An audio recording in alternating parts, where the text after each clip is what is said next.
Day 257, Daniel 1-3. The education of Daniel and his friends. In the 3rd year of the reign of Jehoiakim, king of Judah, came Nebuchadnezzar, king of Babylon, into Jerusalem, and besieged it. And the Lord gave Jehoiakim, king of Judah, into his hand, with part of the vessels of the house of God, which he carried into the land of Shinar, to the house of his God. And he brought the vessels into the treasure house of his God. And the king spake unto Ashpenaz, the master of his eunuchs, that he should bring a certain of the children of Israel, and of the king's seed, and of the princes, children in whom was no blemish, but well favored, and skillful in all wisdom, and cunning in knowledge, and understanding science, and such as had ability in them to stand in the king's palace, and whom they might teach the learning and the tongue of the Chaldeans. And the king appointed them a daily provision of the king's meat and of the wine which he drank, so nourishing them 3 years, that at the end thereof they might stand before the king. Now among these were of the children of Judah, Daniel, Hananiah, Mishael, and Azariah, unto whom the prince of the eunuchs gave names, for he gave unto Daniel the name of Belshazzar, and to Hananiah of Shadrach, and to Mishael of Meshach, and to Azariah of Abednego. But Daniel purposed in his heart that he would not defile himself with the portion of the king's meat, nor with the wine which he drank. Therefore he requested of the prince of the eunuchs that he might not defile himself. Now God had brought Daniel into favor and tender love with the prince of the eunuchs. And the prince of the eunuchs said unto Daniel, I fear my lord the king, who hath appointed your meat and your drink. For why should he see your faces worse liking than the children which are you of a sort? Then shall ye make me endanger my head to the king. Then said Daniel to Melzar, whom the prince of the eunuchs had set over Daniel, Hananiah, Mishael, and Azariah, Prove thy servants, I beseech thee, 10 days, and let them give us pulse to eat, and water to drink. Then let our countenances be looked upon before thee, and the countenance of the children that eat of the portion of the king's meat, and as thou seest, deal with thy servants. So he consented to them in this matter, and proved them 10 days. And at the end of 10 days their countenances appeared fairer and fatter in flesh than all the children which did eat the portion of the king's meat. Thus Melzar took away the portion of their meat, and the wine that they should drink, and gave them pulse. As for these 4 children, God gave them knowledge and skill in all learning and wisdom, and Daniel had understanding in all visions and dreams. Now at the end of the days that the king had said he should bring them in, then the prince of the eunuchs brought them in before Nebuchadnezzar. And the king communed with them, and among them all was found none like Daniel, Hananiah, Mishael, and Azariah. Therefore stood they before the king. And in all matters of wisdom and understanding that the king inquired of them, he found them 10 times better than all the magicians and astrologers that were in all his realm. And Daniel continued even unto the 1st year of King Cyrus. Daniel interprets Nebuchadnezzar's dream. And in the 2nd year of the reign of Nebuchadnezzar, Nebuchadnezzar dreamed dreams, wherewith his spirit was troubled, and his sleep brake from him. Then the king commanded to call the magicians, and the astrologers, and the sorcerers, and the Chaldeans, for to show the king his dreams. So they came and stood before the king. And the king said unto them, I have dreamed a dream, and my spirit was troubled to know the dream. Then spake the Chaldeans to the king in Syriac, O king, live forever. Tell thy servants the dream, and we will shew the interpretation. The king answered and said to the Chaldeans, The thing is gone from me. If ye will not make known unto me the dream, with the interpretation thereof, ye shall be cut in pieces, and your houses shall be a dunghill. But if ye shew the dream and the interpretation thereof, ye shall receive of me gifts and rewards and great honor. Therefore shew me the dream and the interpretation thereof. They answered again and said, Let the king tell his servants the dream, and we will shew the interpretation of it. The king answered and said, I know of certainty that ye would gain the time, because ye see the thing is gone from me. But if ye will not make known unto me the dream, there is but one decree for you. For ye have prepared lying and corrupt words to speak before me, till the time be changed. Therefore tell me the dream, and I shall know that ye can show me the interpretation thereof. The Chaldeans answered before the king, and said, There is not a man upon the earth that can shew the king's matter. Therefore there is no king, lord, nor ruler that asks such things at any magician, or astrologer, or Chaldean. And it is a rare thing that the king requireth, and there is none other that can shew it before the king, except the gods, whose dwelling is not with the flesh. For this cause the king was angry, and very furious, and commanded to destroy all the wise men of Babylon. And decree went forth that the wise men should be slain, and they sought Daniel and his fellows to be slain. Then Daniel answered with counsel and wisdom to Arioch the captain of the king's guard, which was gone forth to slay the wise men of Babylon. He answered and said to Arioch the king's captain, Why is the decree so hasty from the king? Then Arioch made the thing known to Daniel. Then Daniel went in and desired of the king that he would give him time, and that he would shew the king the interpretation. Then Daniel went to his house and made the thing known to Hananiah, Mishael, and Azariah, his companions, that they would desire mercies of the God of heaven concerning this secret, that Daniel and his fellows should not perish with the rest of the wise men of Babylon. Then was the secret revealed unto Daniel in a night vision. Then Daniel blessed the God of heaven. Daniel answered and said, Blessed be the name of God for ever and ever, for wisdom and might are his. And he changeth the times and the seasons. He removeth kings and setteth up kings. He giveth wisdom unto the wise, and knowledge to them that know understanding. He revealeth the deep and secret things. He knoweth what is in the darkness, and the light dwelleth with him. I thank thee and praise thee, O thou God of my fathers, whom hast given me wisdom and might, and hast made known unto me now that we desired of thee. For thou hast now made known unto us the king's matter. Therefore Daniel went in to Arioch, whom the king had ordained to destroy the wise men of Babylon. He went and said thus unto him, Destroy not the wise men of Babylon. Bring me in before the king, and I will shew unto the king the interpretation. Then Arioch brought in Daniel before the king in haste, and said thus unto him, I have found a man of the captives of Judah that will make known unto the king the interpretation. The king answered and said to Daniel, whose name was Belteshazzar, Art thou able to make known unto me the dream which I have seen, and the interpretation thereof?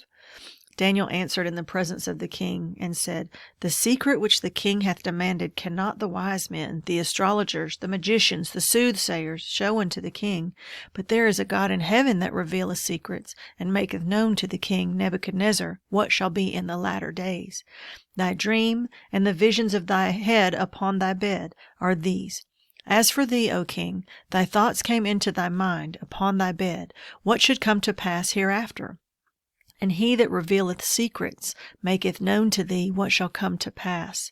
But as for me, this secret is not revealed to me for any wisdom that I have more than any living, but for their sakes that shall make known the interpretation to the king, and that thou mightest know the thoughts of thy heart. Thou, O king, sawest, and behold, a great image. This great image, whose brightness was excellent, stood before thee, and the form thereof was terrible. This image's head was of fine gold, his breast and his arms of silver, his belly and his thighs of brass, his legs of iron, his feet part of iron and part of clay. Thou sawest till that a stone was cut out without hands, which smote the image upon his feet that were of iron and clay, and brake them to pieces.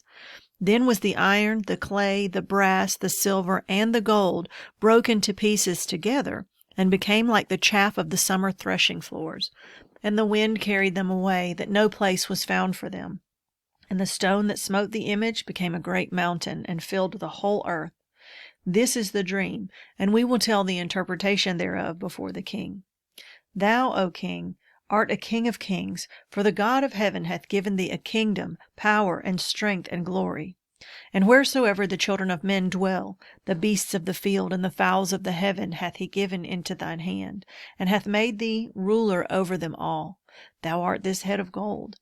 And after thee shall arise another kingdom inferior to thee, and another third kingdom of brass, which shall bear rule over all the earth. And the fourth kingdom shall be strong as iron, for as much as iron breaketh into pieces, and subdueth all things, and as iron that breaketh all these, shall it break in pieces and bruise. And whereas thou sawest the feet and toes, part of potter's clay, and part of iron, the kingdom shall be divided, but there shall be in it of the strength of the iron, for as much as thou sawest the iron mixed with miry clay. And as the toes of the feet were part of iron and part of clay, so the kingdom shall be partly strong and partly broken. And whereas thou sawest iron mixed with miry clay, they shall mingle themselves with the seed of men, but they shall not cleave one to another, even as iron is not mixed with clay. And in the days of these kings shall the God of heaven set up a kingdom, which shall never be destroyed, and the kingdom shall not be left to other people, but it shall break in pieces, and consume all these kingdoms, and it shall stand forever. For as much as thou sawest that the stone was cut out of the mountain without hands, and that it brake into pieces the iron, the brass, the clay, the silver, and the gold, the great God hath made known to the king what shall come to pass hereafter, and the dream is certain, and the interpretation thereof sure. Then the king, Nebuchadnezzar, fell upon his face and worshipped Daniel, and commanded that they should offer an oblation and sweet odors unto him. The king answered unto David and said, Of a truth it is that your God is a God of gods, and a Lord of kings, and a revealer of secrets, seeing thou couldest reveal this secret. Then the king made Daniel a great man, and gave him many great gifts, and made him ruler over the whole province of Babylon, and chief of the governors over all the wise men of Babylon. Then Daniel requested of the king, and he set Shadrach, Meshach, and Abednego over the affairs of the province of Babylon. But Daniel sat in the gate of the king. The deliverance from the fiery furnace. Nebuchadnezzar the king made an image of gold, whose height was 60 cubits, and the breadth thereof 6 cubits. He set it up in the plain of Dura, in the province of Babylon. Then Nebuchadnezzar the king sent to gather together the princes, the governors, and the captains, the judges, the treasurers, the counselors, the sheriffs, and all the rulers of the provinces, to come to the dedication of the image which Nebuchadnezzar the king had set up. Then the princes, the governors and captains, the judges, the treasurers, the counselors, the sheriffs, and all the rulers of the provinces were gathered together unto the dedication of the image that Nebuchadnezzar the king had set up.